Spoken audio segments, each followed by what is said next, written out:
falta. Aí o Senhor olha para aquela igreja e diz: mas não sabes tu que és pobre, és miserável diante de mim, estás cego diante de mim, estás despido diante de mim.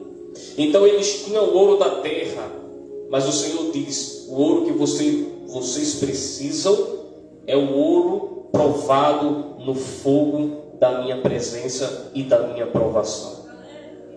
E aí, voltando para essa igreja novamente, a igreja de Éfeso era uma igreja, aleluias, que havia perdido o seu primeiro amor.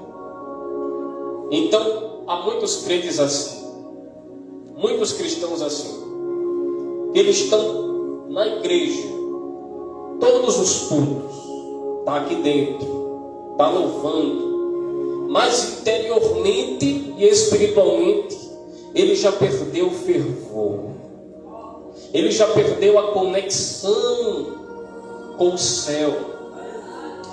A igreja pode entrar numa espiritualidade, mas ele não consegue sentir mais, não consegue sentir mais o louvor, a palavra, e está dentro da igreja apenas por outros propósitos, mas não mais pelo fervor espiritual da presença de Deus em sua vida. E aí, essa igreja, ela é uma realidade em nossos tempos.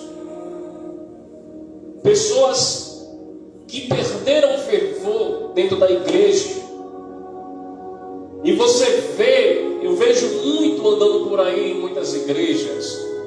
Igrejas que eu preguei há 6 anos, há 7 anos atrás. Eram igrejas super lotadas. Até o ciclo de oração era muita gente. E eu volto a pregar nessas mesmas igrejas e percebo que nem metade dos crentes estão lá mais. Então, é isso que eu quero explicar nessa noite, para nos alertarmos diante dessa palavra. É que não adianta estarmos aqui dentro apenas a nossa presença, se a presença de Deus não está em nós. Aleluia. Porque estarmos aqui dentro, mas não estarmos conectados espiritualmente e não entendermos o propósito de estarmos aqui, nos faz ser igual à igreja de Laodiceia, que não era nem quente e nem fria. E Jesus ainda disse: bem que eu queria que vocês fossem quente ou frio, que fosse pelo menos totalmente morto. Mas vocês são mornos, estão presentes dentro e no meio da igreja, mas perderam o fervor. Estão ligados com a materialidade da terra, a ponto de estar desligado da espiritualidade do céu. E aí no verso 2, o Senhor, através da carta de João, diz para aquela igreja: eu sei as tuas obras, e o teu trabalho, e a tua paciência, a tua perseverança, e que não pode sofrer os maus, e puseste à prova os que dizem ser apóstolos.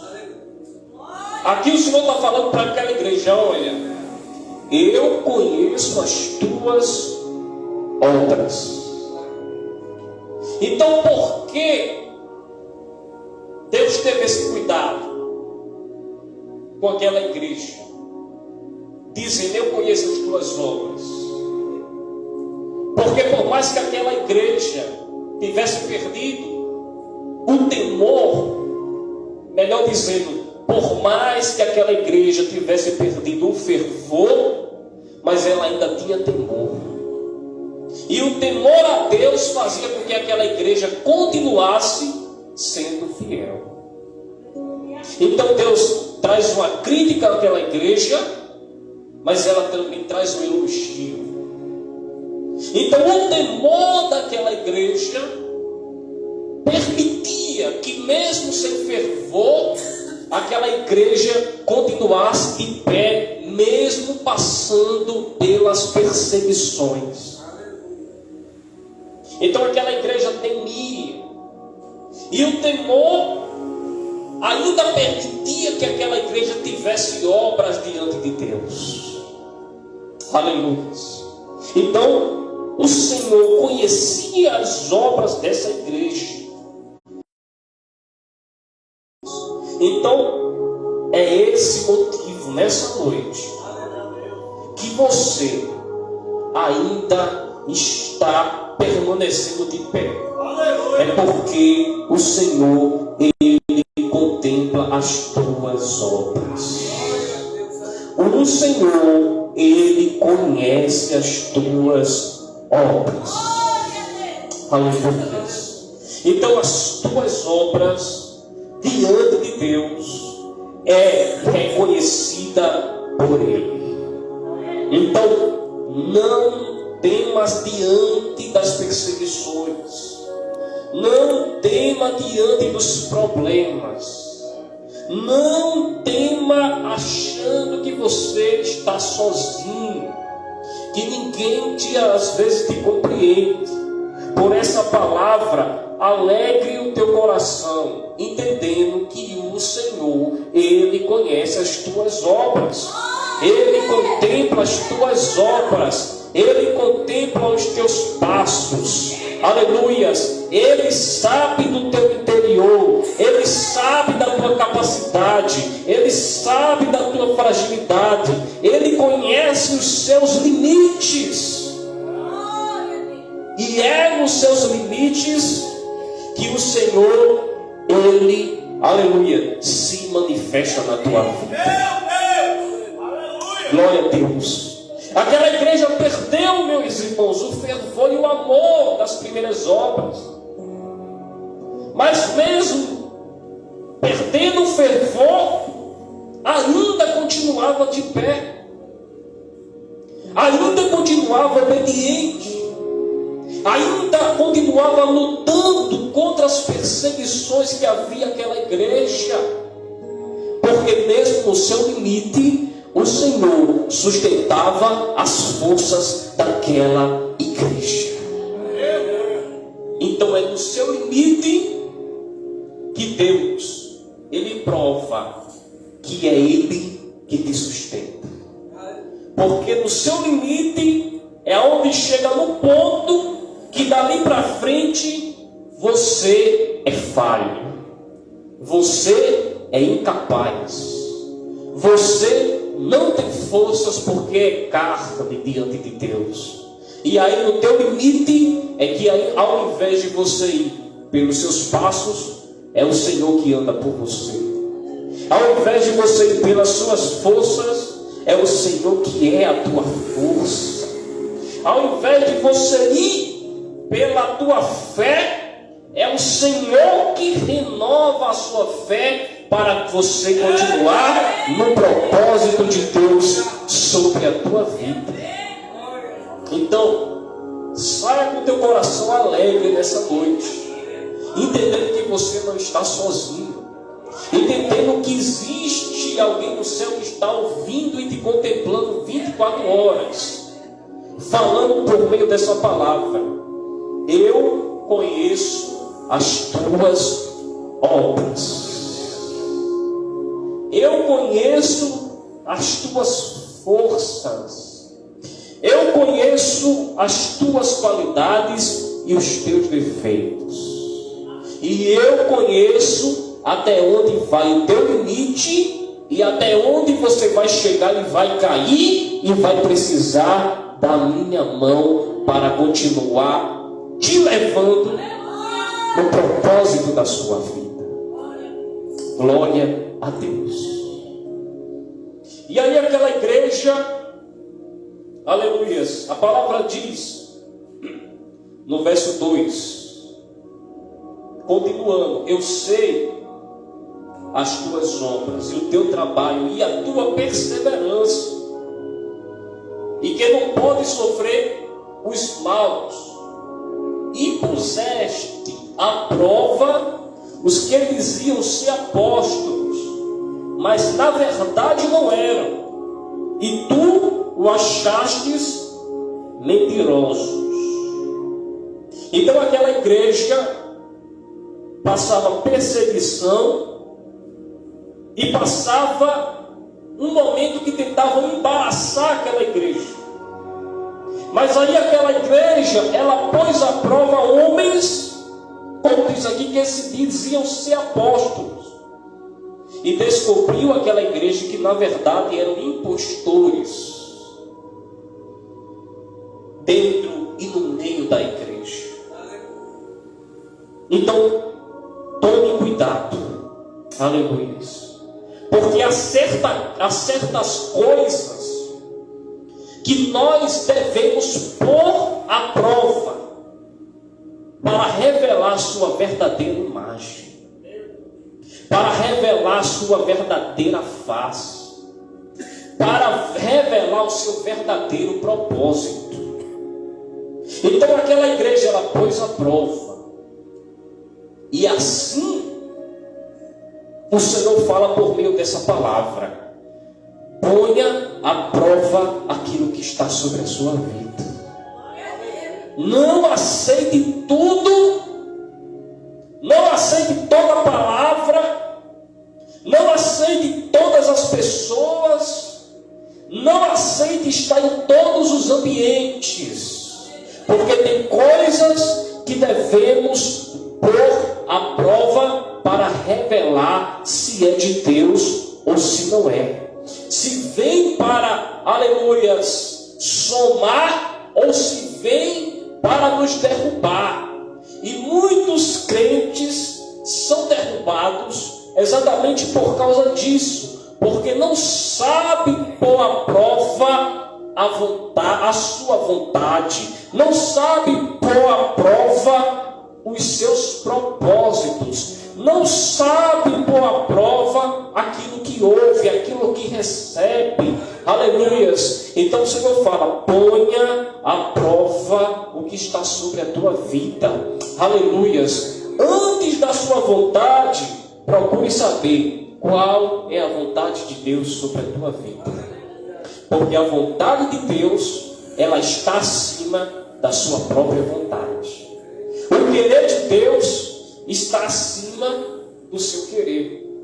Então nem sempre aquilo que queremos é o que Deus está querendo para nós. Às vezes a gente está indo por um caminho, mas o Senhor está nos querendo levar em um caminho totalmente diferente. E a gente fica forçando uma coisa que não é de Deus sobre a nossa vida, que Deus, ele não vai aprovar, que só está nos matando ao invés de estar nos edificando. E a gente vive forçando às vezes uma realidade que não é a nossa, e às vezes a realidade de Deus é outra para a nossa vida. Às vezes é uma realidade até mais difícil que a nossa, mas no final dessa realidade há um propósito que vai se cumprir em sua vida. No final dessa realidade, por mais difícil que seja trilhar e caminhar nessa caminhada, mas esse propósito no final vai te deixar ainda mais forte, vai te deixar ainda mais restaurado, vai te deixar ainda mais santificado, porque o propósito de Deus nem sempre caminha com os nossos propósitos. E aquela igreja não se deixou embaraçar pelos impostores que havia no meio dela, porque ela pôs à prova antes de aceitar. Então, faça e entenda, antes da sua vontade, se Deus está aprovando, se esse é o verdadeiro caminho para a sua vida, se esses propósitos que você tem está sendo aprovado diante de Deus. Porque às vezes a gente toma muita atitude sem antes orar, sem antes consultar ao Senhor, e assim a gente depois se decepciona e quer colocar culpa no pastor, quer colocar culpa na igreja, quer colocar culpa até em Deus. Mas você consultou antes? Você orou antes? Você perguntou a Deus se Ele aprovava? Se estava na vontade dEle? Você entregou a Ele os seus caminhos, o seu propósito de vida,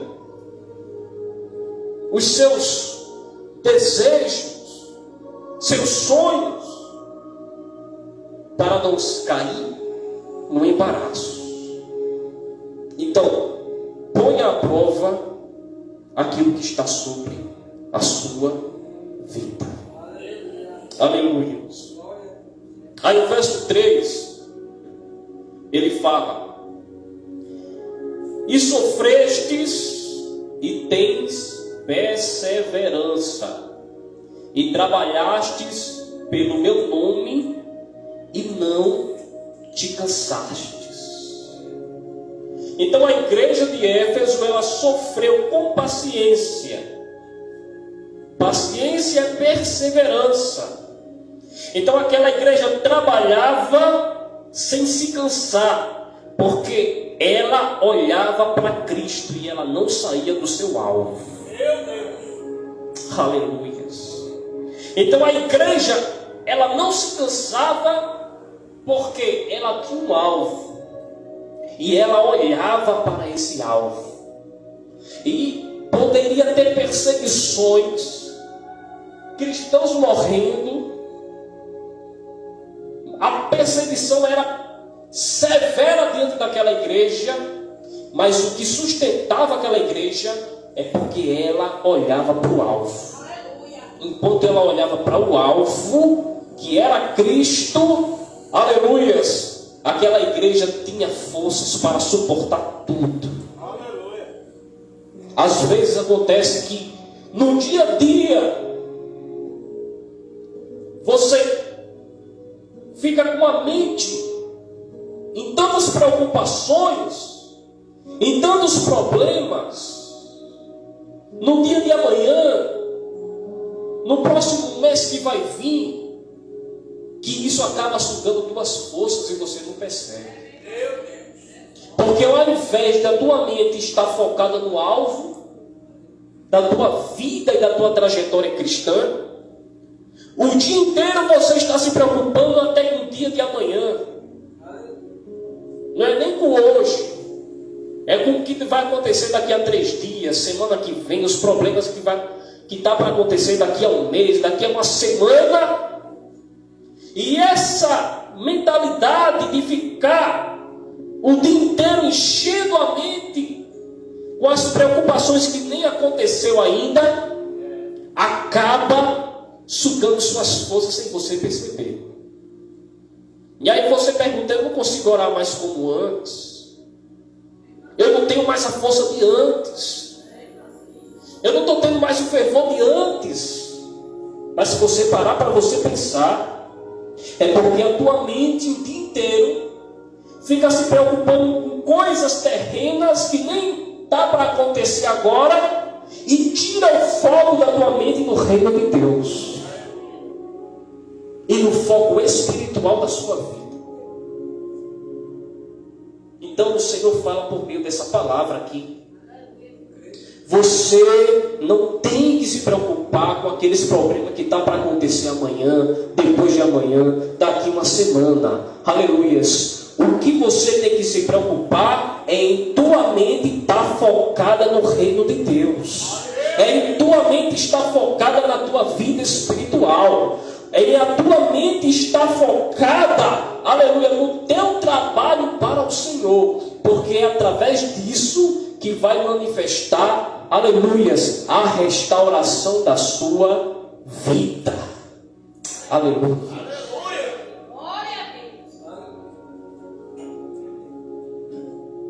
Então você não tem que estar preocupado com o dia de amanhã, porque o que a palavra diz? O dia de amanhã pertence a Deus. Aí a palavra vai nos ensinar assim: há tempo para tudo. Há tempo que você vai sorrir, mas há tempo que você só vai chorar. Há tempo que você só vai plantar, não vai fazer nada. Você vai plantar e não vai conseguir ver o fruto.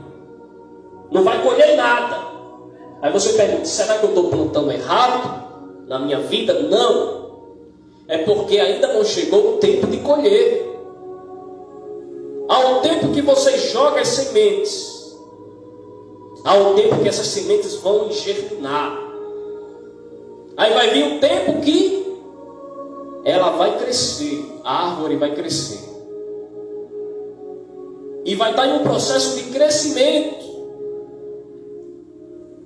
Para depois que ela terminar a fase total de crescimento, é que vai começar a dar os frutos. E aí você, quem sabe, nessa noite está trabalhando, está buscando, está fiel a Deus, mas não está vendo os resultados que você quer ainda. Não está vendo aquele propósito que você está correndo atrás, ou diante de Deus, ou dentro da igreja, ou na tua vida espiritual, ainda se cumprir. Aí a palavra ensina, porque você ainda está no tempo que você está plantando. Você está plantando. Não é tempo de você colher, é tempo de você plantar. Não é tempo de você colher, é tempo de você plantar.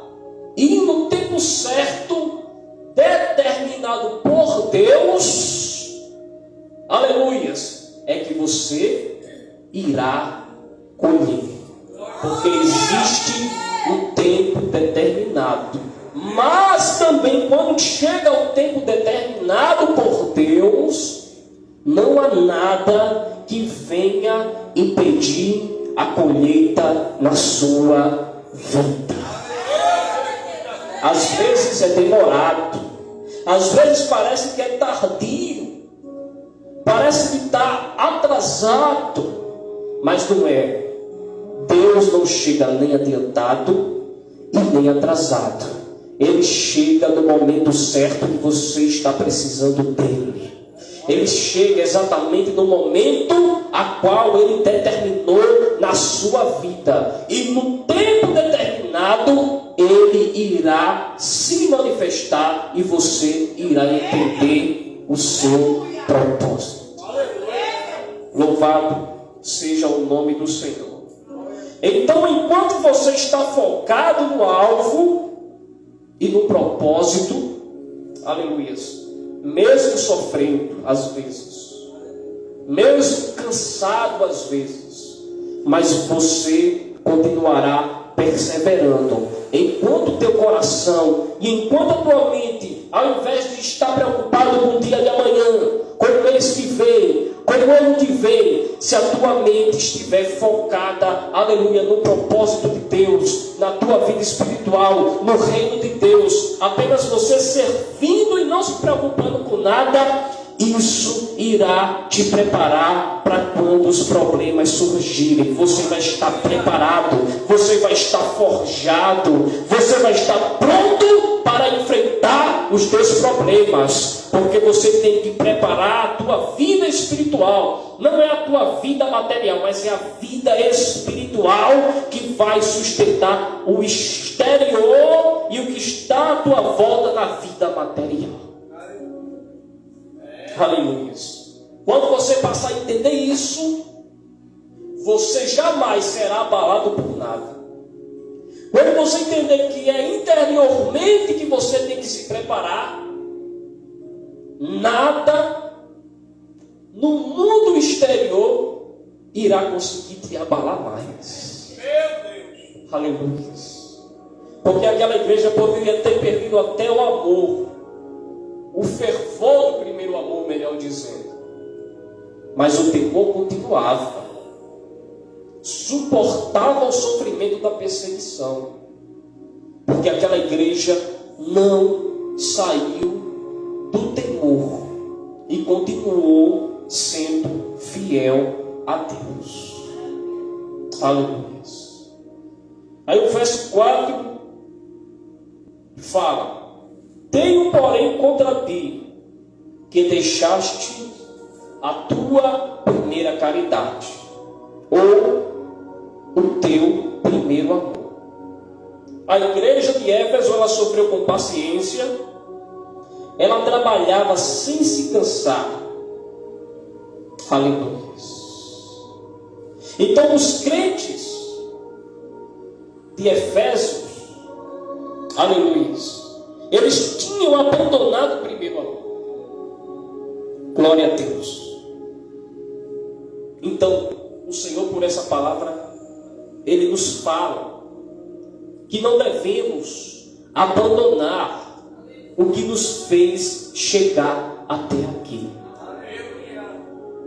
Não abandone o que te fez chegar até onde você está hoje.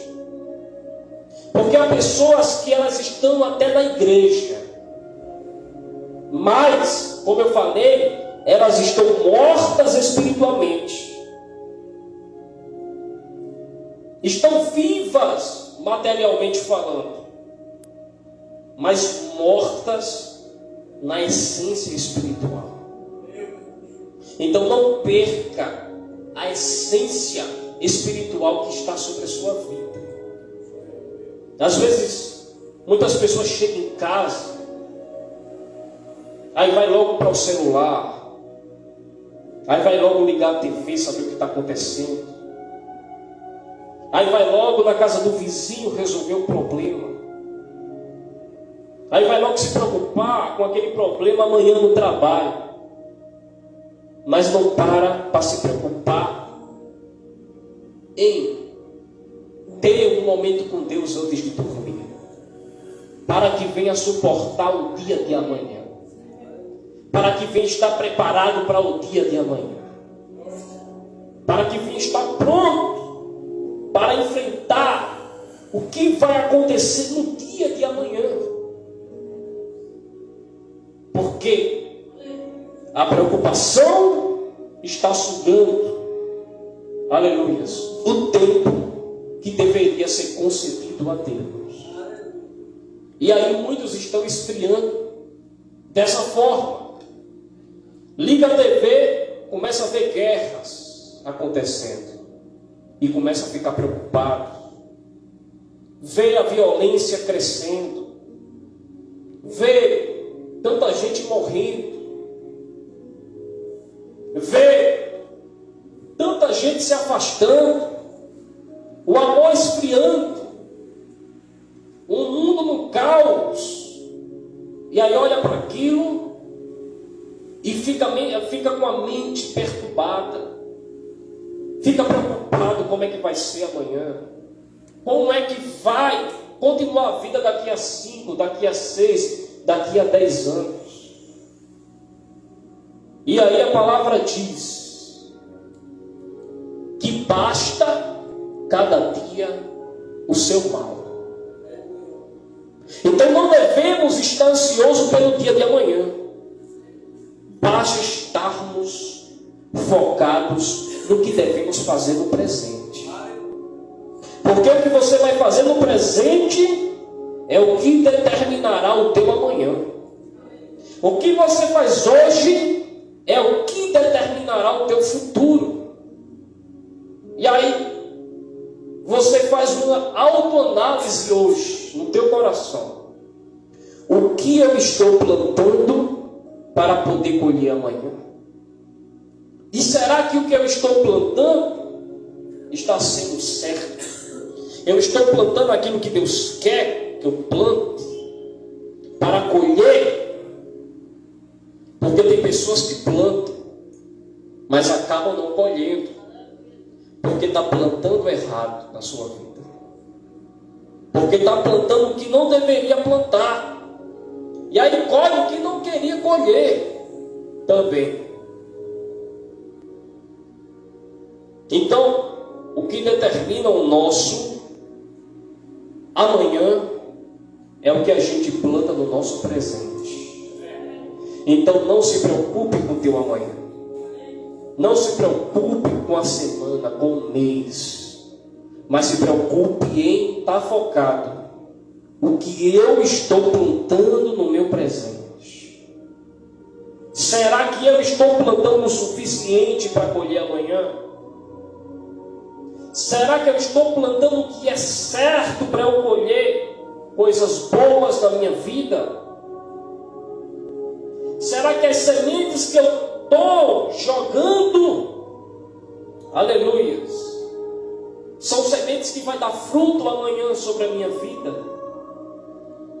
E aí é por isso que é importante a gente pedir a direção de Deus. Porque a gente só conhece o presente, mas só Deus ele sabe do seu futuro. Aleluia. Porque o diabo ele tenta te fazer olhar para trás, para que você volte de onde você saiu um dia, e volte a ser quem você era um dia.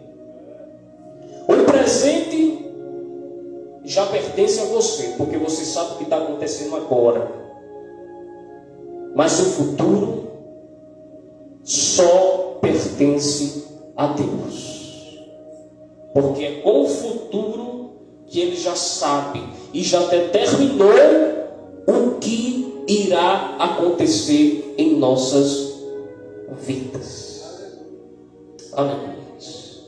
Aí no verso 5, o Senhor fala, Jesus fala: lembra-te, pois, de onde caíste, e arrepende-te, e pratica as primeiras obras, quando não brevemente a ti virei, e tirarei do seu lugar o teu castiçal, se não te arrependeres.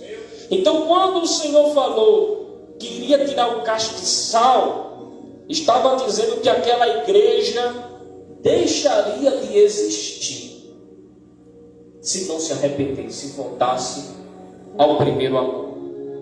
Então, o que eu aprendo com isso é o que te move, o que move a sua vida não é o ambiente externo, mas o que move a sua vida é o que te faz estar vivo espiritualmente, interiormente. Aleluia. O que faz você estar de pé, estar vivo diante de Deus espiritualmente, não é o que está à tua volta, não é a tua casa. Aleluia. Não é, aleluia, tirar o fim de semana para viajar. Mas o que faz você estar vivo e o que te move é o que faz você estar vivo espiritualmente, interiormente dentro de você.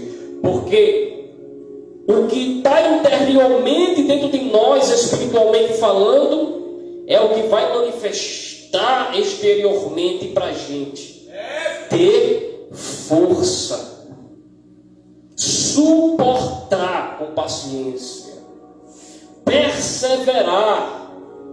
É quando você trabalha a tua vida espiritual, para que você venha suportar a vida material.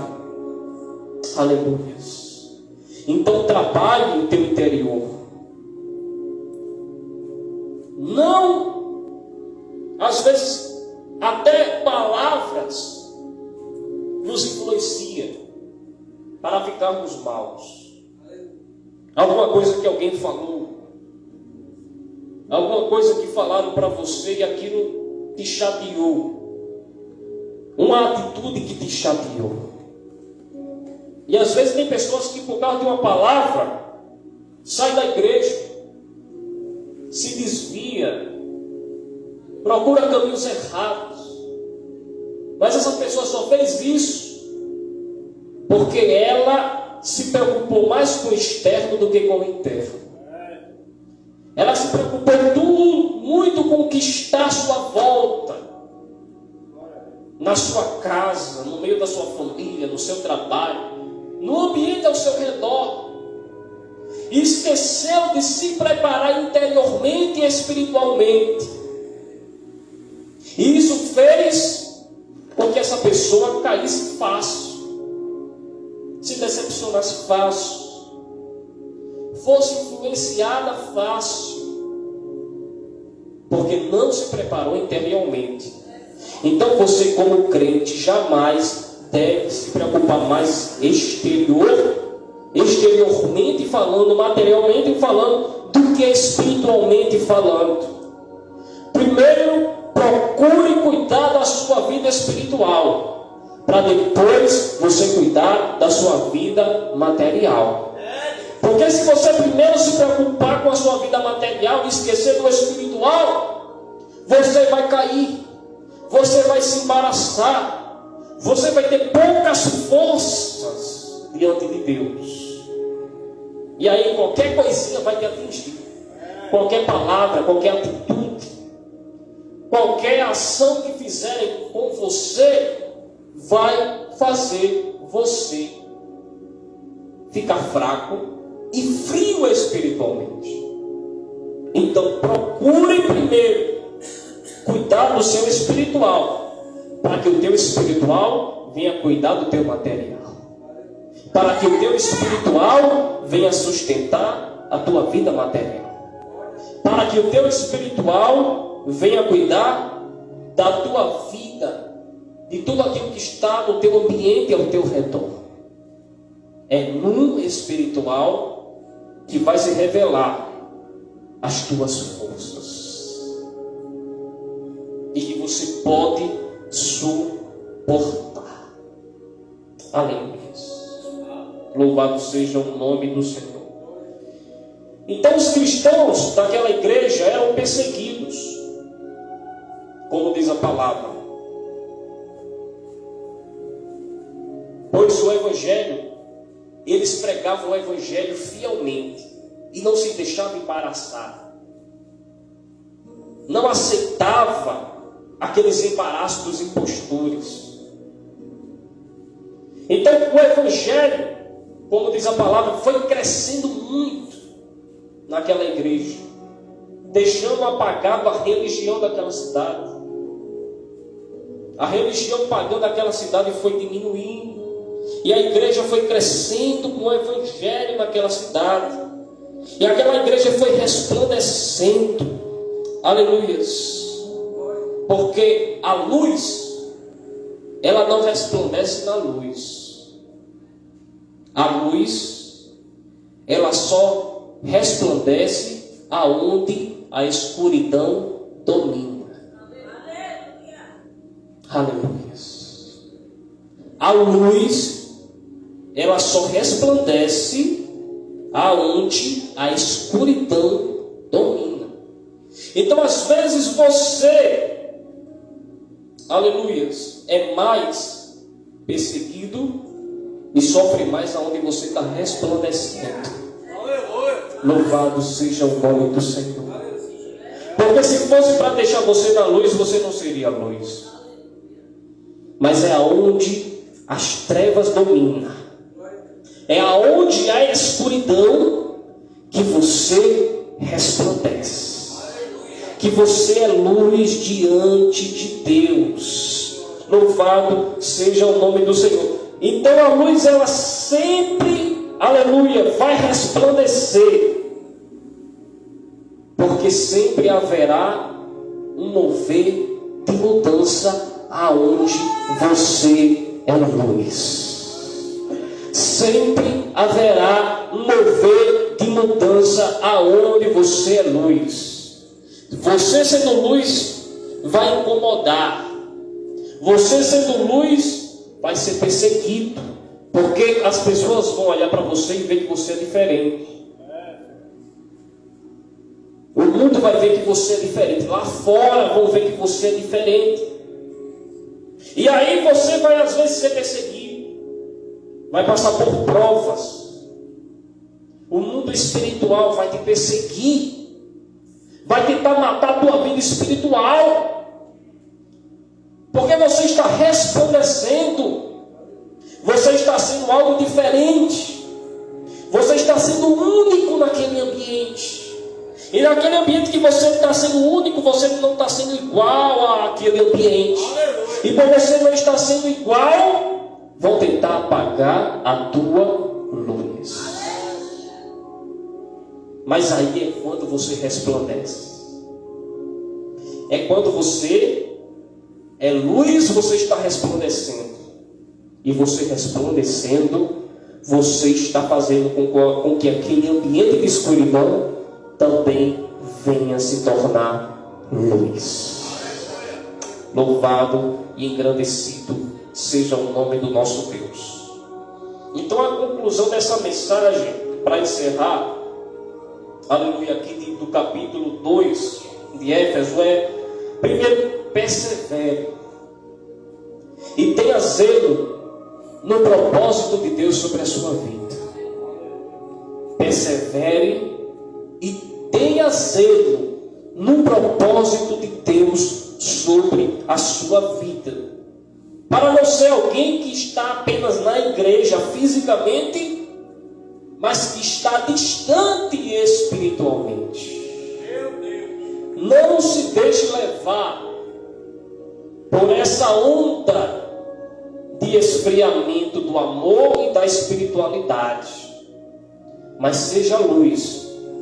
Resplandeça quando você sair daqui, na sua casa, no seu trabalho, nos seus ambientes de convívio, para que a sua luz não venha se apagar e você se torne mais um que perdeu, igual o que essa igreja perdeu, o fervor espiritual do primeiro amor. Então continue perseverando e seja luz e resplandeça em todos os lugares.